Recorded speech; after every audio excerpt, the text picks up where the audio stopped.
Welcome to the JP8 Report. This is James Pierce with the JP8 Report, episode 286.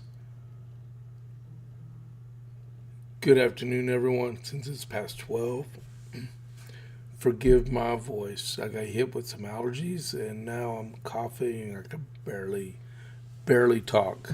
All right, we'll see how this goes today. I'll get closer to my microphone a little bit so we can I'm not sick. It's just allergy. That's all it was. If I was sick, I wouldn't be on the air right now.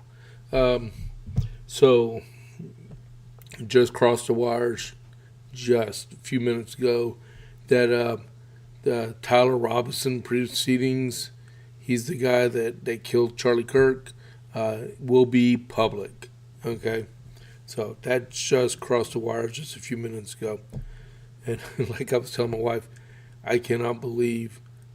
I'm glad I'm not, a lawyer, because, man, that stuff, hard to understand. Let me get there we go. Right, no, So what I was doing over the weekend, besides getting ready for Christmas, all right, I'm 95% there. I wanted to show you all this before I get going. All right. I'm 95% done with my studio. It's all these holes are filled up. I'm gonna have a monitor. I'm gonna have a monitor right here. I may have another screen set up right here. But yeah, it's almost done. It's almost done. So the hard part was setting it all up. So no more green screen in about a few more days, and no more reflective stuff on my hat. It looks like my green screen, right? And I can actually wear white shirts. All right, just so y'all know. I appreciate the patience. All right, so welcome to the JPA Report.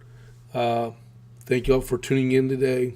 If this is your first time watching me on the air, please click that follow button and click that thumbs up button, which is the like button. And if you can, share or repost it. I really appreciate that. We'll get a cough drop so I don't start coughing on air. Okay? Preventive maintenance. And feel free, if you want to leave something in the chat or in the hard comments, that's appreciated too. Just be advised, if you've never done that before, if you put something in the live chat, it goes away at the end of the podcast. Just so you know, okay? All right. So, JPA Report, I told you all about me. Okay, America 250. I gave you a whole rundown of America 250 events that happened over the last week. It stopped on Saturday, so we pick it up on the 28th of December, which is, this is a bad thing, because I was a soldier one time. General Washington informed his soldiers up in Cambridge, Massachusetts, that he was only going to be able to pay them 1 out of 3 months of pay. That'd be a heart stopper right there for me. But as we know, they survived, right? But he had told them on yesterday, 250 years ago, that the U.S. Army, or the Continental Army, would only be able to pay its soldiers 1 out of 3 months of pay. And then today, 250 years ago, American forces are in place for the Battle of Quebec, which would take place 2 days from now. And then I have a letter I'm going to read, providing I don't start coughing up a lung. If you didn't believe abolitionists weren't around back in the days of Revolution, I have a letter from a guy named Samuel Hopkins. He wrote a letter to Thomas Cushing, who was one of the delegates at the Second Continental Congress. All right. Much honored sir, the degree of acquaintance I have with you with your indulgence and your known candor, condescension, and goodness encourage me to address you on an affair which, in my view, is very interesting and calls for the particular attention to the honorable members of the Continental Congress. They have indeed manifested much wisdom and benevolence in advising to a total stop of the slave trade, leading the United American colonies to resolve not to buy any more slaves imported from Africa. This has rejoiced the hearts of many benevolent, pious persons who have long convinced of the unrighteousness and cruelty of the trade, by which so many hundreds of thousands are enslaved, and have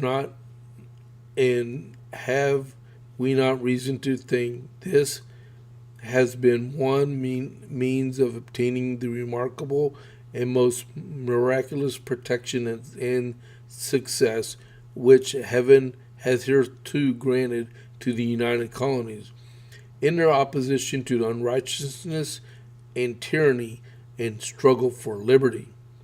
But if the slave trade be altogether unjust, it is not equally unjust to hold those in slavery, who by this trade have been reduced to an unhappy state. Have they not a right to their liberty, which has been thus violently and altogether without right taken from them? Have they not reason to complain of anyone who withholds it from them? Do not the cries of those oppressed poor reach to the heavens? Will not God require it at the hands of those who refuse to let them go out free? If practicing or promoting the slave trade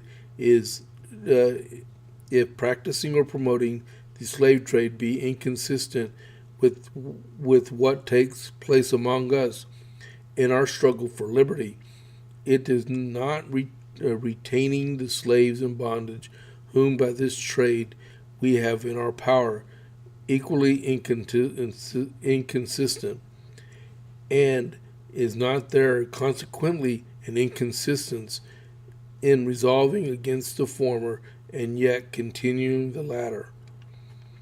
And if the righteous and infinitely good governor of the world has given testimony of his approbation of our resolving to put a stop to the slave trade by doing such wonders in our favor, we not reason to fear he will take his protection from us and give us up to the power of oppression and tyranny, when he sees we stop short of what might be reasonably expected, and continue the practice of that which we ourselves have implicitly at least condemned, by refusing to let the oppressed go free and to break every yoke. Does not the conduct of Lord Dunmore and his ministerialists in taking advantage of the slavery practiced among us and encouraging all slaves to join them by promising them liberty, point out the best, if not only, way to defeat them in this granting freedom to them ourselves, so as no longer to use our neighbor's service without wages, but give them their labors what is equal and just? And suffer me to query whether something might not be done to send the light of the gospel to these nations in Africa, who has been injured by much of the slave trade. Would not this have the most direct tendency to put a stop to that unrighteousness, and be the best compensation we can make them? At the same time, it will be an attempt to promote the most important interest, the kingdom of Christ, in obedience to his command, go teach all nations. A proposal of this kind has been entered upon, of which the enclosed will give you some of the particulars. The blacks there mentioned are now with me and have the approbation of Dr. Witherspoon, with whom they spent the last winter. They continued disposed to prosecute the design and would be sent to Guinea in the spring, if any way for their being transported there should open, and money could be collected sufficient to bear the expense. The proposal has been met with good encouragement in England and Scotland, and more than £30 sterling, and has been sent from thence. And we have the reason to expect more, but all communication of this kind is now stopped. Application would be an honorable continental application would be made to the Honorable Continental Congress, and encouragement and patronage of this design, if there were no impropriety in it, and it should be thought it would be well received.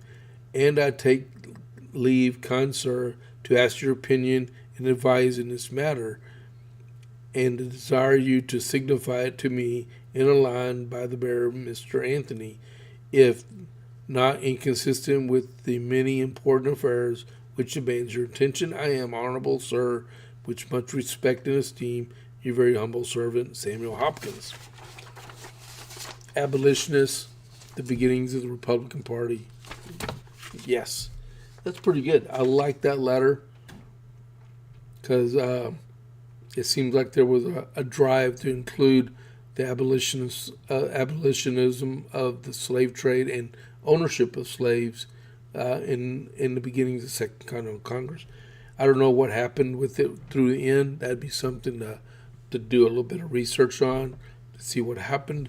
That was actually pretty good. All right.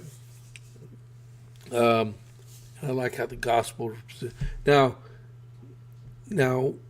in reading that, you heard about Guinea. It's in Western Africa, right? So, a few decades later, President James Monroe, he helped found Liberia on the western African coast, and the capital is Monrovia, and it was for free slaves to go there and repatriate and be free. So maybe that was the beginnings of that movement to reestablish a free state in Western Africa. All right? Hold on just a second here. All right, next on my list is, boy, I miss these guys. I need to go get one. The Dalmatian Burger Group. They're smash burgers right here in Copper's Cove. They do dogs also, hot dogs. Their ingredients are homemade, including the buns, and they're open 11 to 2 and 5:30 to 7, unless they sell out first. And they're in. They're only open Tuesday through Saturday, which is tomorrow. Located at Town Square behind bushes on the west side of Copper's Cove. All right. And I didn't eat there the whole weekend because we've been crushing it on leftovers from Christmas. We got a little bit left. We're gonna make a chicken pot pie tonight because we had I smoked a chicken over Christmas, and we have just enough left over to make a chicken pot pie. So that's what's for dinner, and that'd be helping my throat out and stuff. That'd be great. Can't wait. But yeah, if you're in the Killeen, Copper's Cove area and you want a good smash burger tomorrow, because they're closed today, tomorrow, come check them out. All right? All right. So, next, the JP8 report. That was the title of my. Oh yeah, by the way, if you're in the Copper's Cove clean area, it just sleeted here in Copper's Cove just a few minutes ago. Just so you know. All right. Now, meanwhile, back at the ranch. Trump willing to travel to Ukraine to pitch to Parliament the ceding of land in a bid to end the war. That came out late yesterday afternoon. President Trump on Sunday suggested he would be willing to go to Ukraine to convince the parliament to cede land to Russia in a bid to end the war after meeting with Ukraine leader Volodymyr Zelensky. Wow, they misspelled his last name in New York Post. While declaring peace is closer than ever before, the two leaders held a wide-range discussion over lunch at Mar-a-Lago Sunday afternoon about how to end the nearly 4-year-old conflict. I cannot believe it's been that long, which Trump called the biggest war, deadliest war since World War II. Trump asked a reporter about a post-summit press conference about whether he would go to Ukraine to help end the war, and replied, "I have no problem with doing it. I don't anticipate it. I would like to get the deal done and not necessarily have to go," he said. "But I've offered to go and speak to their parliament," Trump said, specifically referring to the potential need by Ukraine to concede some of their Donbass region to Russia. Trump said, boy, I tell you what, let me intercede on that. I used to do communication support for President Bush over 20 years ago now, okay? That would be a nightmare scenario for the Secret Service. I mean, I know we did it during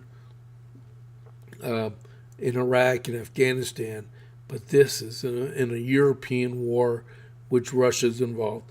That would be a nightmare. I would not want to be part of it. Not that it can't be done, but that would be a nightmare. That would be one of those down and dirties that is like, oh my goodness, you better put you better put U.S. Special Forces in with that one, because that's a dangerous mission right there. But not that it can't be done, because it can be done. Because we have the greatest people in the world to protect the president. Trump said the U.S. and Ukraine were at 95% in agreement with about much of what Zelensky's 20-point peace plan, but acknowledged that certain issues, such as control of Ukraine's contested Donbass region, would be tough to resolve. And that is because in the Ukrainian constitution, it has to be brought to a referendum to approve giving land away, ceding land away. All right. I think the land you're talking about is some of the land has been taken, said, referring to the Russian incursion. Some of the land is maybe up for grabs, but it may be taken over the next number of months. But you're better off making the deal now.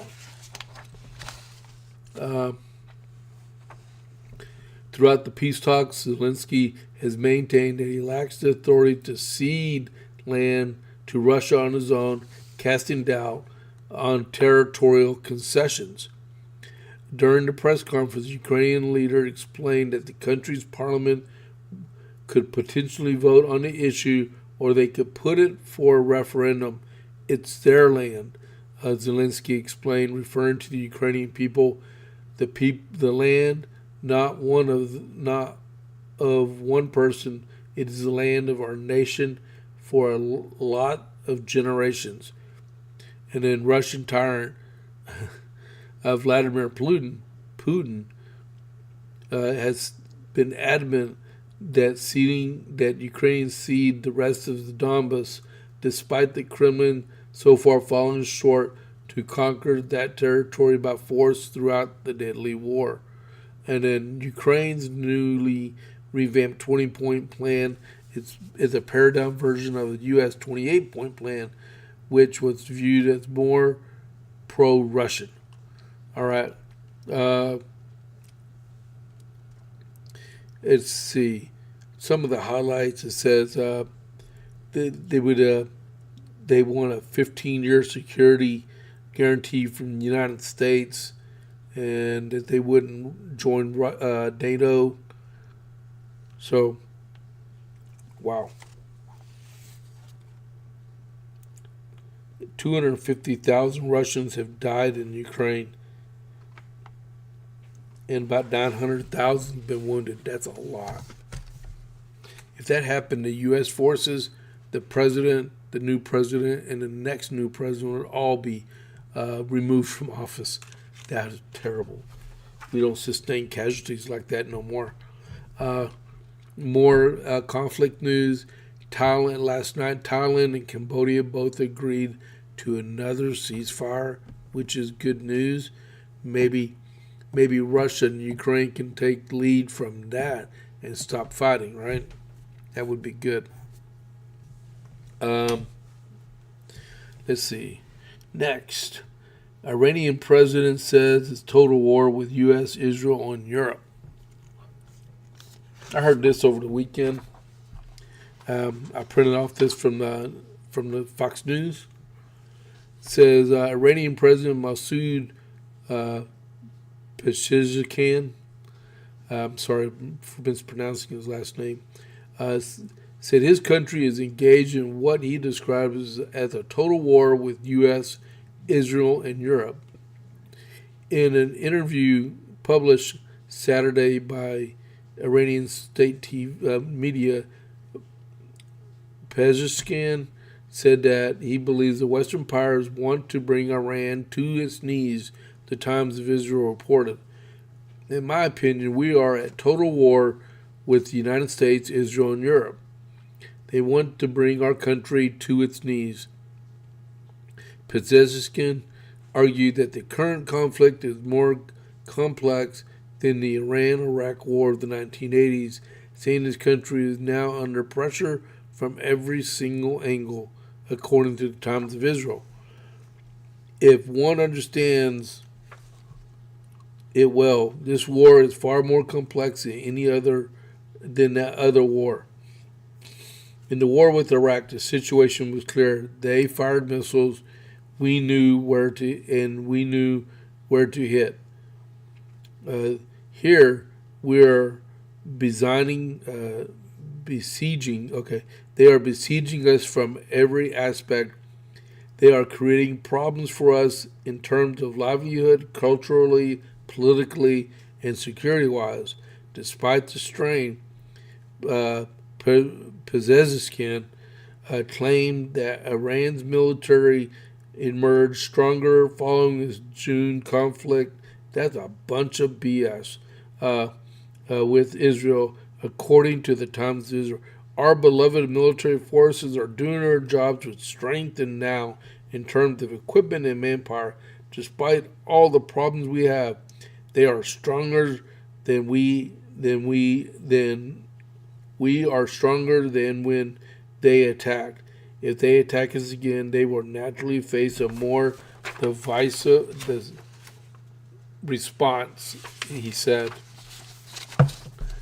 Who does he think he is? They have no air force. They have no air defense. Their military is third world. Most of their surface-to-surface missiles are antiquated and gone. They have no nuclear research facilities. They have no launch capabilities. And they want to thumb their nose at the U.S. and Israel. Who does this guy think he is? What's going to happen is that we will probably end up going across the oceans again with a bunch of B-2 bombers and dropping a bunch more bombs and setting them back to the Stone Age. And their dear people, the Persian people that want to try to live in peace, are going to pay a dear, steep price for the theocracy that's in charge of them right now. and could really care less how the Iranian people are, and going to kill them by the tens of thousands because they don't care about them. That's what's going to happen. And until the people in Iran stand up and overthrow that government without our help, because it can be done easily, they're going to pay a tremendous price for the people that are in charge of that country. We did it. We're celebrating our 250th anniversary as a country, our semiquincentennial. If we could do it against the most powerful nation in the world, they can do it against the Iranian government, the Iranian imams or whatever, the Ayatollah. All right. But yeah, they keep threatening us, and we're gonna thump you, and you're gonna be without a military, and then it'll all be over with. Oh my goodness. If they want to attack, they will naturally face a more decisive response. All right. Wow. Okay. And then Bibi, Prime Minister Netanyahu, is meeting with the president, and I believe right now that they're meeting right now about the whole matter as it is. So, hold on. Here we go again, right? Man, not doing too bad right now. Next thing I wanted to talk to you about is Nancy Pelosi. Ants in her pants. Yes, I like to eat really expensive ice cream at the expense of others. So, former House Speaker Nancy Pelosi seemingly cautioned House Democrats to refrain from being too trigger happy in seeking impeachment against President Trump. Oh, wait a minute. I got breaking news here. Oh, yeah, what I just told you. I beat their breaking news.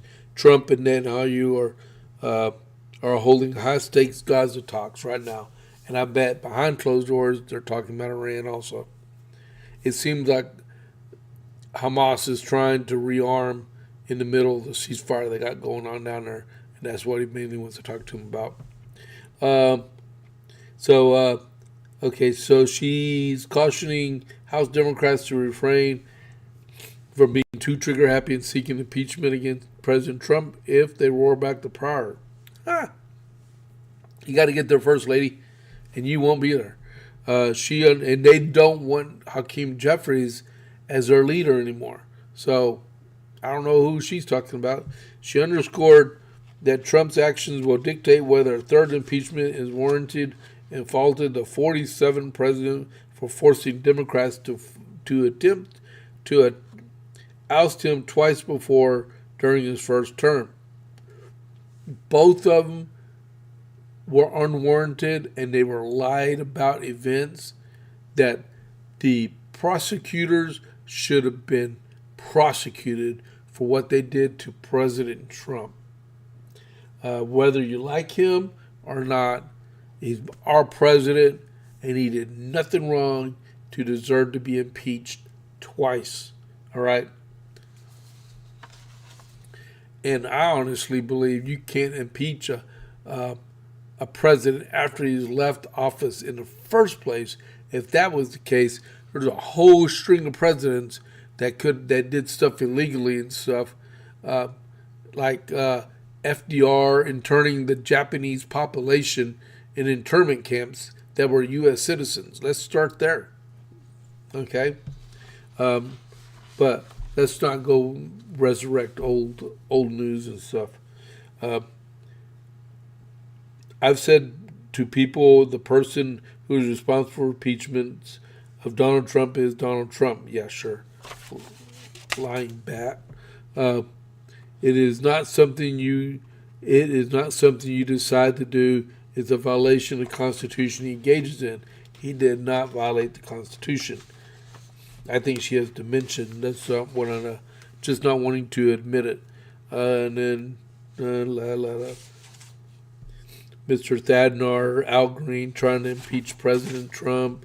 Many allies and Republicans have alleged that Democrats are scheming to mount a third impeachment within a month of them being sworn in the next congressional term. If they are in power, they will attempt to impeach President Trump every single time they get a chance. There's no more to read that. She's an old bat.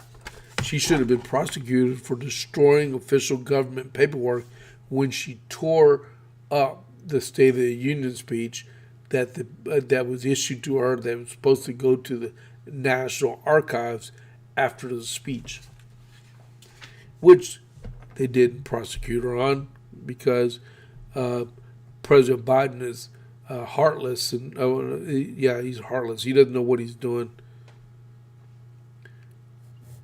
Okay. FBI threatens to denaturalize and deport over the fraud of Minnesota investments.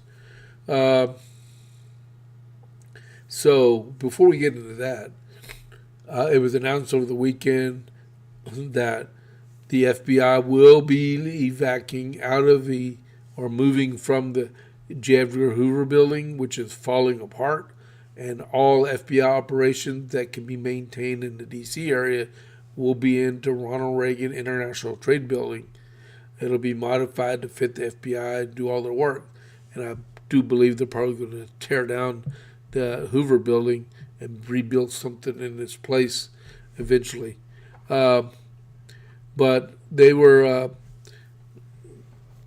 that's the good news. And the other good news is in Minnesota, there's a huge fraud that was overturned, right? They found out about it. And the FBI has been acting upon it. I think it's starting to sleet again. Okay. FBI Director, this is from New York Post, right? FBI Director Kash Patel says the multi-million-dollar fraud uncovered in Minnesota is just a tip of a very large iceberg, as he threatened convicted Somali scammers with denaturalization and deportation. Director Patel said the FBI has surged personnel and investigative resources in the North Star State to take down the fraud schemes even before they had gained attention online. In a lengthy statement on social media, I shared that on my page. That thing is huge. As many of those indicted for fraud and were from Minnesota's Somali population, the largest immigrant group in the state.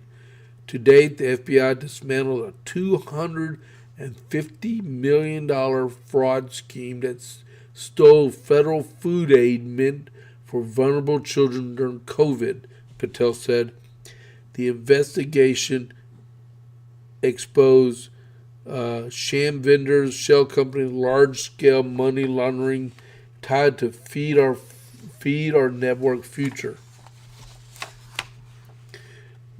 Defendants included some guy with the last name Mohammed, Ahmed Ali, Hussein Farah, Abdullah Nur Josho, Asha Hassan, Usman Kamara, and something Dual. I'm sorry, I can't pronounce some of those names, especially with stopped up nose. Each charged with roles ranging from wire fraud and money laundering and conspiracy. Nur and others were charged for attempting to bribe a juror with $120,000 in cash, your tax dollars. Those responsible pled guilty and were sentenced to include 10-year prison term and nearly $48 million in restitution in related cases. The FBI believes that this is just a tip of a very large iceberg. We will continue to follow the money and protect children in this investigation. Very much more remains ongoing. Now,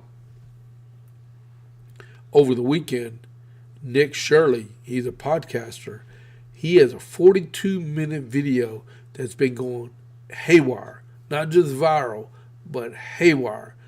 Over 130 million views of the video, and it was profiling a daycare center that wasn't even open in the middle of a school day when kids should be there. And, you know, the word learning is Learning, right? Well, on the sign on this daycare center, it was spelled Leaning center. How can you have a learning center and you can't even spell the name of your title of your business correctly? Since when did learning become leaning? And who approved such sign? And who made the sign and didn't, when they QC'd it, and said, hey, do you think we should have put an R in here? Because it would make more sense if it's a learning center, it should say learning. Did a Somali make that sign too? Was it all an inside game? The playing with your tax dollars, hundreds of millions and billions of tax dollars, to funnel into the Democrat coffers of their campaign committees and send the residual back to Somalia to help al-Shabaab in their efforts in Somalia also. So if you ever think how in the world Democrats come up with so much money that they're able to actually do that. Think about the misappropriation of government tax dollars that are going to some of these nonprofits and being used to defeat Republicans in their races because nobody can track the money. And it's not all Somalis, all right? There's just legitimate crooks out there, and they're taking advantage of you, Americans out there, and stealing your money from you, right? They want to try to blame Republicans for this mess. The Democrats caused this mess. I'm not even going to read the one by Tim Walz because Mr. Tampon Tim, man. The J6 bomber Brian Cole Jr. said he just snapped, and that was the reason why he made 2 pipe bombs and actually went from the middle of Virginia all the way into D.C. and strategically placed said pipe bombs where if they would have detonated, they would have killed people. And probably plunged us into a civil war because it would have been in the middle of a political rally when those bombs would have detonated. So, I don't know if he's just lying, making up a story, or what, right? I am glad they got the guy behind closed doors. 30-year-old living in a basement in his parents' house, in his mom's house. Go figure that one, right? Well, I'll just read a couple paragraphs from what Tim Walz said about Minnesota fraud. Minnesota Governor Tim Walz's office is pushing back against fraud allegations after a viral video showed multiple visits to child care centers in the state, i.e. Nick Shirley, including one that allegedly received millions of dollars in state funding despite appearing largely inactive. Responding to questions about the allegations of the video posted by independent journalist Nick Shirley, a spokesman for the governor told Fox News that Walz has spent years working to crack down on fraud and has taken steps to strengthen oversight of state programs, including initiating investigations into several facilities. I call BS on that. He's the governor of the state. Where Nick Shirley went was recent. They should have not been in business. How long has he been governor? how long does it take to close a business down? Aren't these facilities supposed to be inspected on a yearly basis? At least on a yearly basis. And they're not. Because they didn't care, because it was putting money into the Democrat coffers to further their elective objectives against Republicans. That's what, in the end, that is what's going to be found out.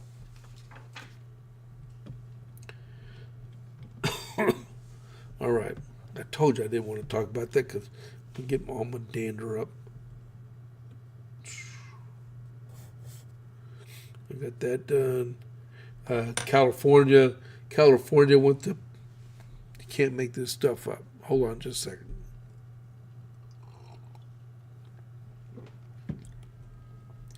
California's legislature wants to pass a one-time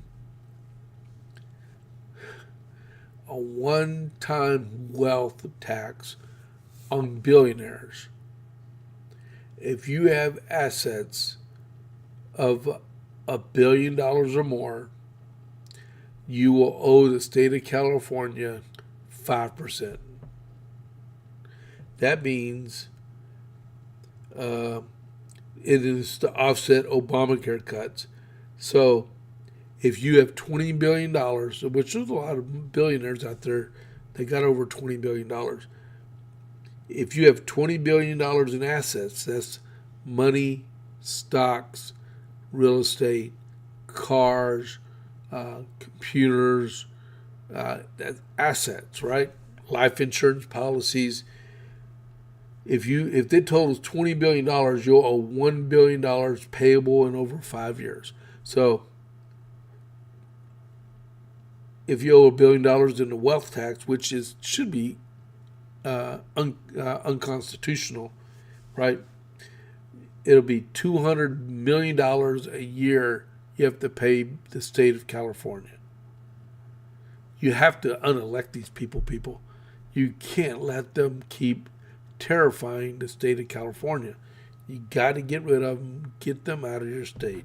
Man, Gavin Newsom's almost gone anyway. He's got barely a year left in office.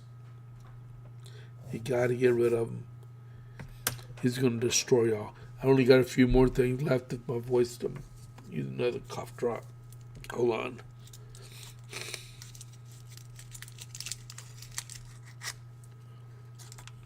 Okay.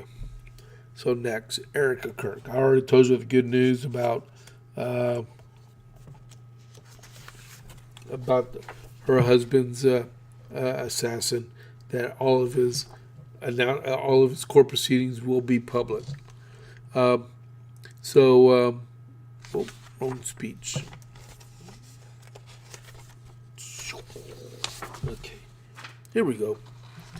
Okay, this is the article from Fox News that she was on Fox News Sunday. DHS launches door-to-door search for illegal immigrants at accused fraud sites in Minneapolis. That's breaking news right now. See, it's spinning in Minneapolis. They're going to pay a dear, steep price. And President just said that there has to be a disarming of Hamas. All right. So, Erika Kirk, the widow of the late Turning Point founder Charlie Kirk, told Fox News' Sharon Bream on Sunday, Fox News Sunday, that the organization intends to resume its nationwide presence on college campuses. She says, "We are not afraid," she said, adding that TPUSA team will continue to host Prove Me Wrong style debates as part of its campus outreach. Charlie Kirk was assassinated during an outdoor event September 10th at Utah Valley University. The gathering marked the first stop on TPUSA's planned America Comeback Tour. The charismatic TPUSA founder rose to prominence through his signature political debates on college campuses moments before the fatal shot. He sat beneath the white tent emblazoned with the slogan, "Prove Me Wrong." fielding an open mic questions from thousands in attendance. His death left behind a movement that reshaped the conservative youth politics, one that his widow, Erika Kirk, told Bream she intends to carry forward. Charlie Kirk began building that movement as a teenager. At 18, he dropped out of community college and co-founded Turning Point USA. By his mid-20s, he became the youngest member of the Republican National Convention in 2016 to hold and a household name in conservative circles. By 31, he commanded a $95 million empire, galvanized millions of followers online, and established a direct line to President Donald Trump. With the backing Republican donors like Forrest Frice, Kirk turned the scrappy campus operation to the fastest growing conservative nonprofits in America. Today, it's a political juggernaut. Its revenue. Okay. And then what I wrote down on here also is that she said TPUSA's Proving Wrong debates will return and that she's not afraid to move forward during her interview. It was a good interview that was on yesterday. You need to go back and watch it if you missed it. She has a good loyal backing of people. And what I heard this morning is that they are going to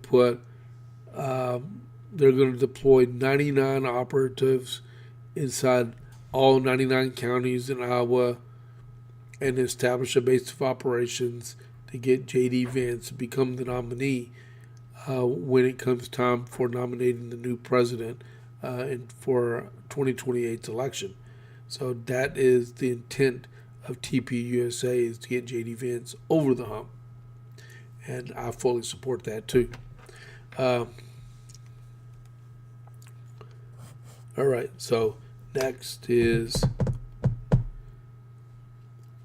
so back on September 6th, there was the State Republican Executive Committee voted 59-3-2 to approve 10 ballot measures for the 3rd of March's primary. All right, and what that is suggestions on what the plank of the party should be when we have our convention in the summertime, right? All right, so the 10 propositions are Prop 1, Texas property taxes should be assessed on the purchase price and phase out entirely over the next 6 years through spending reductions. That'd be hard to do. Prop 2, I support the part about on your purchase price, right? But local government officials, organizations like Coppers Cove, Coryell County, Central Texas College, they have to be able to pay for the employees and basic functions of local government. If we did not have that, we would have to have some type of value-added tax to be able to pay for local government, okay? So Prop 2, Texas should require any local government budget that raises property taxes to be approved by voters at a November general election. I agree with that. Prop 3, Texas should prohibit denial of health care or any medical service based solely on the patient's vaccination status. I agree with that. Prop 4, Texas should require public schools to teach that life begins at fertilization. Absolutely agree with that. Prop 5, Texas should ban gender, sexuality, and reproductive clinics and services in K-12 schools. Absolutely should not be there. Prop 6, Texas should enact term limits on all elected officials. Firmly agree with that. Prop 7, Texas should ban the large-scale export or sale of our groundwater and surface water to any single private or public entity. I agree. Prop 8. The Texas legislature should reduce the burden of illegal immigration on taxpayers by ending public services for illegal aliens. I agree. The Republican-controlled Texas legislature should stop awarding leadership positions, including committees and subcommittee chairmen and vice chairmanships, to Democrats. Absolutely. And then Prop 10. Texas should prohibit Sharia law.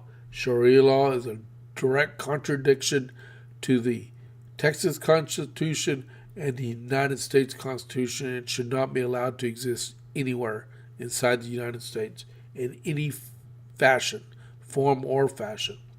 So I like all 10 of these except for the second half of Proposition 1, where it says Texas property tax should be assessed at the purchase price, period, because it phased out entirely over the next 6 years through spending reductions. There's no way possible that would actually work unless you come up with a consumption tax. So that means our 8.25% sales tax would jump to about 16 cents, probably, on the purchase price of everything. Okay? But you wouldn't have property taxes then, right? But the price of everything else would go through the roof. So what it says on here, I was only going to read a couple. Texas Republicans have released 10 props that will appear on party's March 2026 primary ballot. Non-binding ballot propositions are used to gauge support for the issues presented. The results will guide the party's legislative priorities in 2027, which will be decided during the convention in June. Okay, the measures, and I told you what it was. The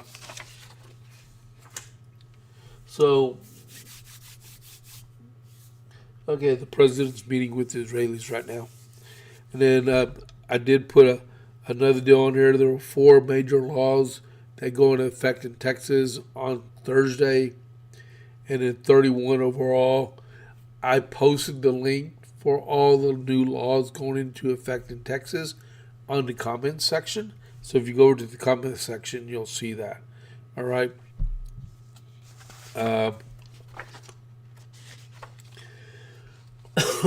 So the forum is Senate Bill 2420, which require mobile app stores to verify users' ages with a commercially reasonable method when a new account is created or for an in-app purchase. So a federal judge put that one on hold until they can figure out how to make it work. Senate Bill 8. Senate Bill 8 requires county sheriffs who operate a jail to enter an agreement with ICE under Immigration Nationalization Act or similar programs. This is a 287G agreement, allows local sheriff's departments to work with federal authorities to enforce immigration law. And then House Bill 149 is Texas Reasonable Artificial Intelligence Governance Act, a statewide framework that restricts certain harmful AI uses to create pro-innovation structures like regulatory sandbox and advisory council. I don't understand that one. Okay, and then Senate Bill 1502 mandates that if voters decline to approve a school district tax rate increase above the voter approval rate, School boards cannot use the disaster provision as a backdoor to levy a higher rate anyway. Oh my goodness. That makes so much sense. That article was written by Eddie Hovland from the Texas Scorecard. All right.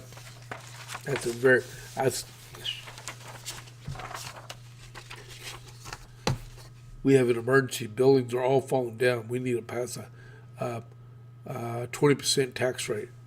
Now you can't do that. All right. And in Texas, in the United States on December 29th, 1845, okay, which is 180 years ago, President James Polk signed a final resolution admitting Texas as the 28th state in the Union. Now, statehood day for Texas is February 19th, okay, 1846. We know that, right? But here is what happened, okay? The vote to approve Texas annexation in 1845 saw overwhelming support from Texans, with voters approving the U.S. offer 4,245 to 257 in an October 13th election, following a 55-1 vote by the Texas Convention to accept the terms and making it a key step before U.S. Congress finalized statehood in December 1845. Okay, so in February 1845, okay, the House of Representatives passed the annexation resolution 132 to 76, and the Senate approved 27 to 25 after a tie-breaking vote. I don't see how you can get tie-breaking for 27-25, paving way to offer to Texas. The Texas Convention, because they were recalled back in, right? On July 4th, 1845, delegates met in Austin and voted 55-1 to accept the U.S. offer, with Richard Bache, B-A-C-H-E, casting the lone dissenting vote. I don't know who that guy is. I don't know why he wanted to not join the U.S. And then Texas voters on October 13th ratified the annexation ordinance and a new constitution in a landslide vote, 42-45 to 257. And then President James Polk signed it into law when it came back and went through Congress on December 29th, 1845. And then Texas became the 28th state, the Lone Star State.